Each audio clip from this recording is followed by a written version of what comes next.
If you've been on Twitter recently, then you already know what I'm about to say. Once again, multiple content creators have gotten banned from Wizard101. And I say once again because this happened back in February. You can see the screenshots on the screen. These are not the only people that have been affected by this, but some people woke up yesterday, today, logged into the Wiz launcher and saw that their account was banned. And unfortunately, as usual, they don't really seem to know what they did wrong. I'm sure they've reached out to customer support. I'm sure they've been given some reason that their account is under investigation, and that's probably where they are, in limbo. Now, people are already speculating why these bans have happened, especially because multiple people that make content for this game have been affected by it. And it seems to me, from what I can tell, basically just, I'm trying to like go through the rumors and what seem to be facts. This seems to be a situation where an individual, maybe a viewer or something, gave the content creators a code for Wiz, like a crowns code. And the weird part is it seems like they charged it back months down the line, meaning they probably gave someone a content creator a code for crowns, maybe to stitch, maybe to buy some potions. I've done this before, by the way. And then, I don't know, 5 months later, they charged it back. And now the accounts that redeemed those codes have gotten banned for it. Now, I cannot stress enough what a bad policy this is to ban content creators like this, because at the end of the day, content creators are now just going to be discouraged from accepting gifts from viewers. And guess what? That just loses KingsOwl money. At the end of the day, that's all this is going to do.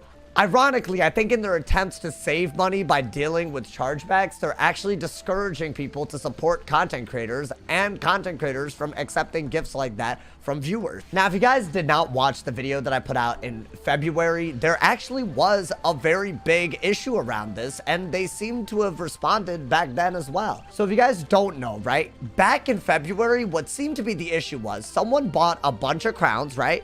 And then, added various people, prominent members of the community, including content creators. And then they would gift them with the crowns that they did have, and then charge back the purchase of those crowns to begin with. Now, in that scenario, it's someone in-game gifting someone else, and I think that's super traceable, and I think they made a policy change on that, meaning if you happen to be the victim of that, like someone charged back gifts that they did through the game, I assume that you don't just get banned automatically while they investigate. I think the person that's gifting gets banned first, which makes sense. But in this scenario, I think it's a little bit more complicated because to KingsOwl, I think it looks like someone with a certain credit card bought a crowns code, and these crowns appeared in the accounts of the content creators. That's different. That's not gifting in game. That's someone redeeming a code outside of the game and then using those crowns, and then those crowns get charged back. So the statement that they put out following February's incident, I'm not sure that it covers this because it's unfortunately an unrelated issue in some ways. Not trying to make excuses for Wiz, I still think their approach is extremely flawed, extremely faulty, and this has prompted a big discussion on Twitter, on other social media about customer support in general. Are they doing a good job? I've had many experiences with customer support,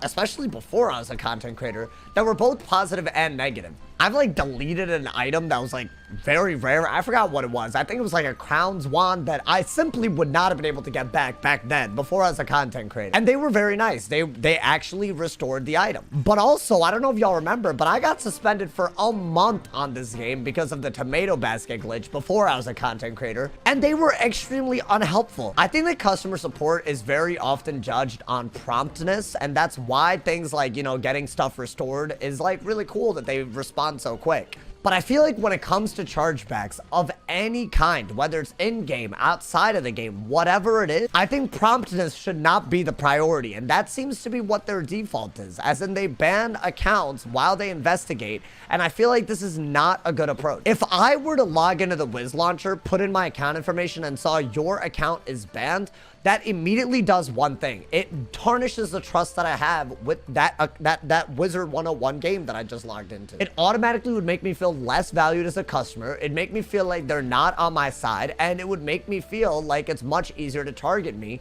than before. Is it really okay that someone that doesn't like a content creator can pretend to be a supporter, give them a crowns code on Discord or something, and then you redeem it and now you're in trouble? That's an extremely flawed concept. And I think a lot of people are blaming customer support for this. And really, the point that I wanted to make with this video is, I don't think it's a customer support problem. I think it's a policy problem from KingsIsle when it comes to chargebacks. I think there needs to be a whole appeal system, a formal appeal system, and you need to be notified when there is suspicious activity on your account, and then you should be able to give your side of the story so that they can do the due diligence of banning the right person from the game. If someone's charging back, someone should be banned. This is not debatable. You can't just literally steal money from KingsIsle and be like, yo, like, you know, technically I didn't use that money that I stole. That's stupid. Like, right, you're still in charge of doing something wrong. So yes, there should be someone banned, but I think they need a real appeal system. And in the meantime, when an account is under investigation,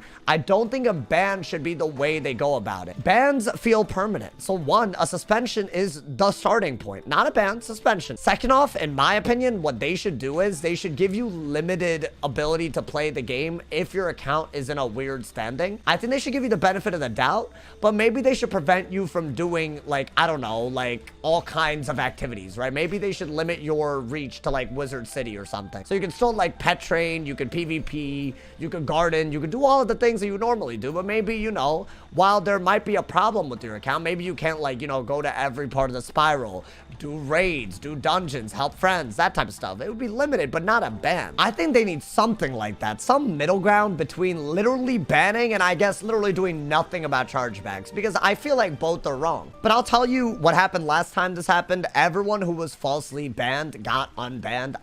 I'm sure this will happen this time, because the people that did get banned, they do not seem to be the type of people to be doing anything that wrong. But I really hope that they do this ban wave, because I think this is extremely important from a messaging standpoint.